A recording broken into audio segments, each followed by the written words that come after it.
கோச்சார பலம்னா கிரகங்கள் ஒவ்வொரு ராசியிலே சஞ்சரிக்கும் போதுள்ள பலம். அதாவது இப்போ குரு பயிற்சி, சனி பயிற்சி இப்படி எல்லாம் வராங்க இல்லையா? 9 கிரகங்களுக்கும் பயிற்சி இருக்கு. ஆனால் முக்கியமாக குரு பயிற்சி, சனி பயிற்சி, ராகு பயிற்சி இது மட்டும்தான் எல்லாரும் கவனிக்கிறாங்க. மற்றதெல்லாம் கால்குலேஷன் பண்ணுறது இல்லை. அப்போது அந்த எந்த கிரகத்தோட அந்த சஞ்சாரம் ஒவ்வொரு ராசியிலையும் ஸ்திதி செய்யும் போது ராசி ஸ்திதி அப்படி சொல்லுவாங்க.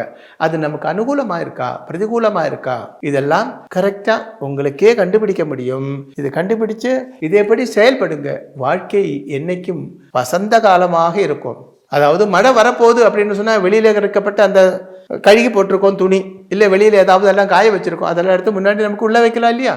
அதே மாதிரி அதோட எக்ஸாம்பிள் சொன்னேன். அதே மாதிரி நமக்கு நாளைக்கு நல்ல டைம் அல்லே, அப்போ நம்ம கொஞ்சம் கேர்ஃபுல்லாக இருக்கணும். பெரிய யாத்திரை போகக்கூடாது. பெரிய பெரிய ஆக்சிடென்ட் எல்லாம் நடந்து ஆளுகள் இறந்து போகிறாங்க இல்லையா? என்ன காரணம்? இது ஒன்றும் பார்க்காம போகிறாங்க.